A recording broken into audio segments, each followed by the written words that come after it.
So you come back and you work at the diner. And for people that don't know, at the diner, they sing. Yeah. Well, I went from being a singing server at the diner to being now a server that is singing on the boat. You know, yeah, that's true. It's like it's following me around everywhere. But I went to the diner one time. We were at the village there, and we just went there to eat. And I had never heard of it before. And I'm sitting there eating with a couple people, and this guy comes over and starts singing, and I'm like, okay. All right. And I thought that maybe he knew me from the showboat, and he was just singing. Like he was like, hey, look at me, I can sing, sort of thing. Because every once in a while I'll be out and people will say, oh, here's some jokes I've written. Or my neighbors. They're always giving me screenplays. Here, would you look at our screenplay? Would you look at our screenplay? All these kids. And so I thought, well, this guy's just... And then I'm like waiting and I notice he's singing at other tables. I'm like, well, that's kind of rude. I'm not going to suggest it. I had no idea. You could always pick out the people that had no idea what they were walking into because they usually have that same look on their face. Like, and then I never knew whether to keep eating. I only went there once, I'll be honest, because I felt uncomfortable like eating my curly fries while somebody was really singing. Yep. But you should go. It's entertaining. It is fun. I enjoyed it. I was there for 6.5 years. So, it's gotta be tough though, because I used to do magic in restaurants, and I felt really weird doing that. You have to get used to singing for a very non-observant audience. You're talking about just being in Branson in general, right? Well, yeah, it was a wake up call for me coming from Dallas to Branson, and there's people like all asleep on the front row, and I'm thinking I'm like sweating and like just over the top, like energy, and realize that half these people are on a bus group and they've been from one show to eating to another show and probably a little over medicated and they're just tired. And you're talking about the diners still? No, this is like when I first moved to Branson. I was at Country Tonight. I just getting used to the crowd that you're playing to, and it went from like Six Flags where you got young kids and it's just this energy and over the top, and I'm out there giving it my all and. People are literally asleep on the front row. That happens here. It is insane. There's a few times where I'll make a joke about somebody being asleep because I'm worried that, Right. Sure. But in all fairness, we get a lot of younger people here, but we still do get older crowds. And every once in a while I'll say, oh, look, I almost woke him up. And I'm hoping the woman beside the guy will kind of nudge him. And I'm like, okay. You just wait. Because I did the noon... You're doing the noon at the Showboat, and I did that for 4 or 5 years. And that was some of the hardest work I ever did. Because I always say with our Showboat, we have three cruises. The first cruise, people are coming to eat lunch. We just happen to have a cruise in the show. This is what I feel, okay? The second cruise... people come out because it's late afternoon and it's nice. You can see the sunset. They're there for the cruise. All right. And then the third cruise, those are the show people. Those are the people that come strictly for the show because it's later. They've eaten already. And the alcohol. They think everybody thinks there's alcohol. There's not alcohol. All right. I get tired of saying Number one question. Yeah. And does the boat really go out? I get that all the time. But that's not how we build a show, but that's just what happens, okay? So I came out, and I remember the funny, hyper magic. And so I come out high energy, and my very first show, there's like a row of people that all look like they were asleep.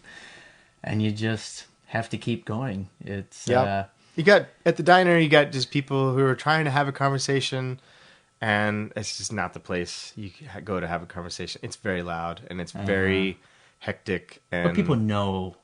Most people do, and you can always find the people that really are irritated with you for how dare you come and sit next to my wife, and some of these guys actually get really kind of I know like it's just for fun, man. I'm just singing. I'm not gonna take her home or anything, but I would do that with the magic. I would try to make it so he was the star. Like, he did the trick for her, I have that way with my show of making it so the guests do this stuff.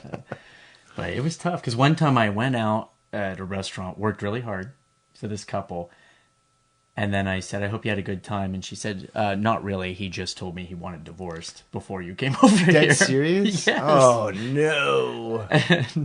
And I'm like, so you're single? So you're saying there's a chance. Oh, that's that awful, happened. though. God, Yeah. how'd you get out of that one? I just did kind of a Peter Griffin sort of, just backed up. Wah, wah. Went out. Okay, so Mel's. I'm going through your history here. So country tonight, and then you go to shoji. So you've done country, you've done Japanese violining. Yeah. Yep. You've then been serving curly fries while you're singing. Yep. And then what happens? I did a handful of shows along the way while I was still serving over at Mel's. I did a Hunka Hunka Burnin' Love Elvis tribute show, which didn't last very long. It was a New York guy came over from.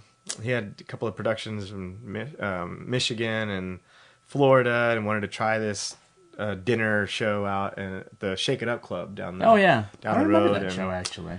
And he was doing a Frank Sinatra thing at night, and our show was like the alternating days, depending on what day you came. And it was it's kind of a Saturday Night Live twist on all these Elvis tunes. It wasn't a impersonation show at all. And there was actually an American Idol show at the Grand Palace. It was actually the last show that was at the Grand Palace Theater, and it didn't run very long at all. I don't know if they ran out of money or what happened with that. I think the deal with the theater, they didn't realize that the theater was going into foreclosure. Oh, right. And so we were all like, okay, guess we're not coming back tomorrow. Yeah. So, I also did a Journey tribute not too long ago, in 2012. Oh yeah, we used to do a joke about that actually at the Showboat. Some of the Journey band, tribute?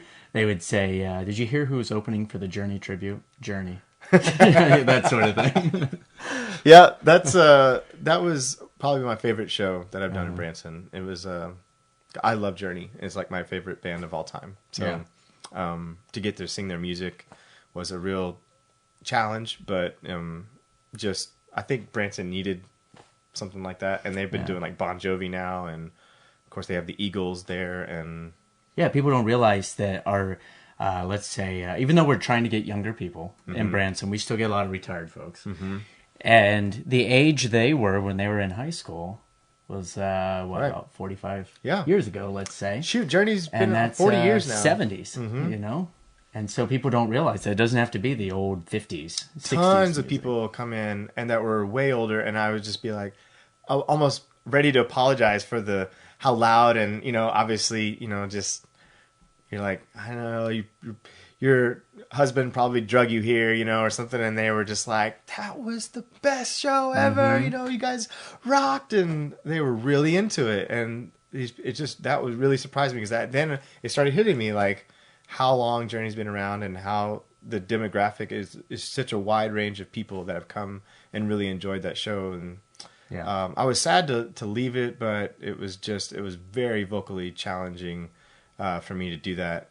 Even 3 times a week, I couldn't speak after I got done. And if somebody wanted to hire me to come sing at something else, I had to turn every other gig down, because if I did that, and I had to come back the next day, I couldn't show up and not be 100%, or I would not be able to finish the show. So, and that happens at the Showboat. Like, if I do a gig in the middle of the week, sometimes my voice goes, because I talk a lot in the show, and I have to take 3 days off. Yeah, and it's hard when you like go home and you can't even like sing a lullaby to your baby, because you're so just spent. I was completely spent. So props to Steve Perry, because he did it for a lot longer than I did, and I know, and it wore me out, but it was so much fun.